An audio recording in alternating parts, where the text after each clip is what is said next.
Hi, welcome to Physics Teacher. In this video, I'm going to go over a lab that I do with my grade 12 physics students on Ampere's law, and it's called the magnetic field in a slinky. And what we're going to do is we are going to find the relationship between a magnetic field and the current in a solenoid, and the relationship between the magnetic field and the number of turns per meter in the solenoid. Or you can consider it, I guess, a line density of turns for the solenoid. And after we do that, we could even experimentally measure the permeability or magnetic constant mu naught.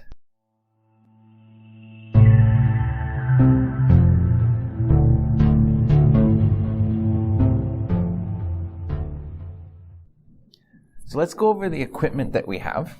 So we have our slinky. It's currently set to be 1 meter long. Inside the slinky, we have a magnetic field sensor set up to our interface where we can view the data of the magnetic field. We have a DC power supply where I can change the current and the voltage.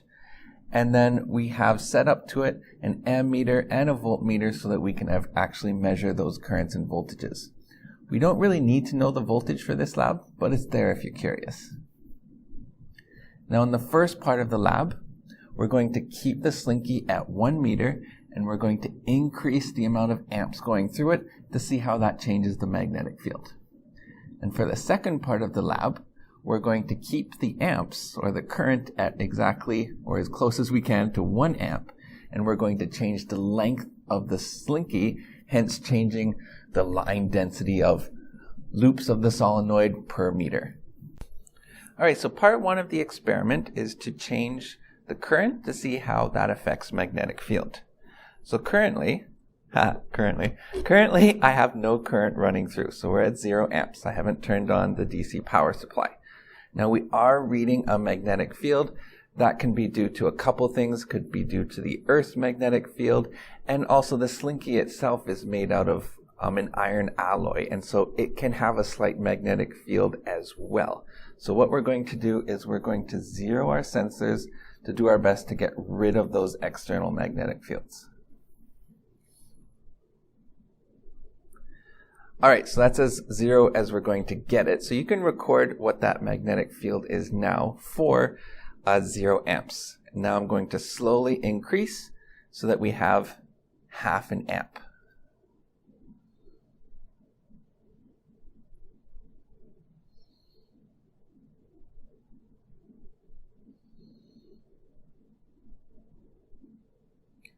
All right, so there is half an amp. So you can record the magnetic field strength for half an amp. Now we're going to move up to 1 amp.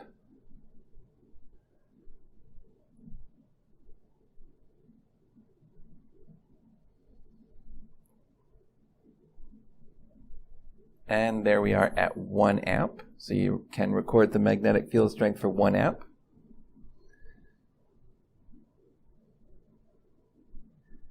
And now we're going to move up to 1.5 amps.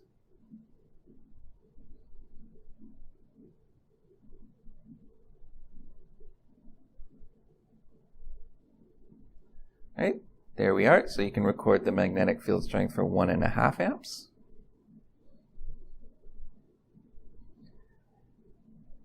And moving up to 2 amps.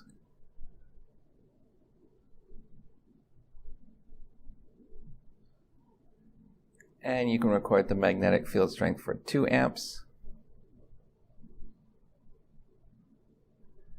And finally, we'll go up to 2.5 amps. And you can record the magnetic field strength for 2.5 amps. I don't think my power supply can go up to 3 amps. Let's just see how high we can go.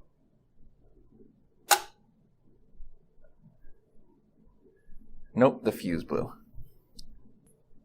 All right, and all of that data was conducted when the length of the slinky was set to 1 meter long, and you can count the number of loops. The number of loops was 31 loops, so you can use that into your calculation. Now what we're going to do is part 2, we're going to set the current to exactly 1 amp.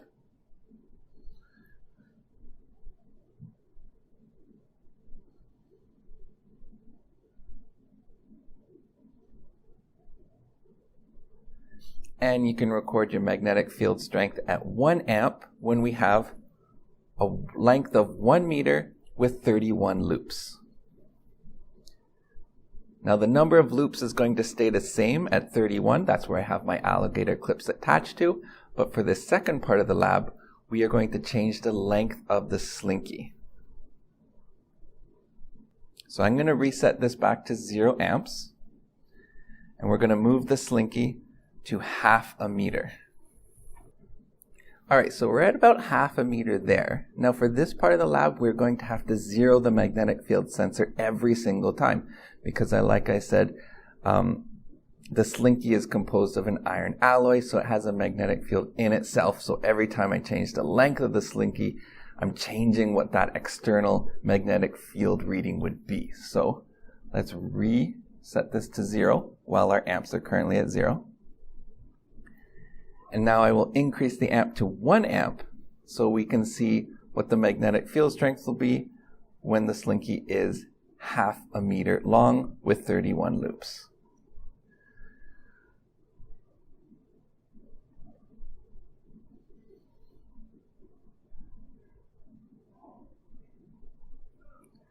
All right, so there is 1 amp. You can record the magnetic field strength.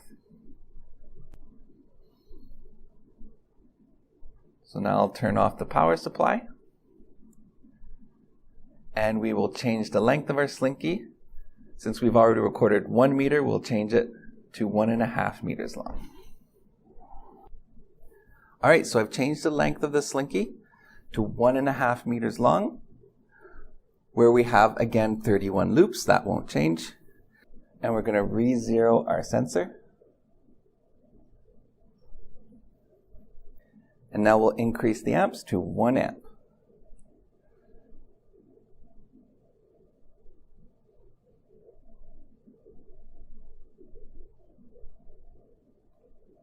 All right, there's 1 amp, and you can record the magnetic field strength. Now once again, I'll turn off the power supply, and I'll extend the Slinky to 2 meters, which is, I think, as much as this Slinky will go.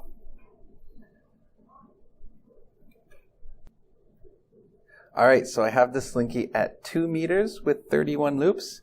So we're going to, again, reset or zero our magnetic field sensor. And now I will increase the power to 1 amp.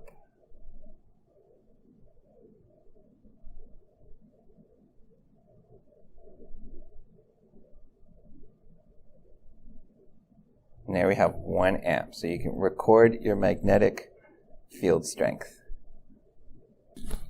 All right, so that's all the data we need for this lab to analyze the magnetic field in a Slinky and test it with Ampere's law and the permittivity constant.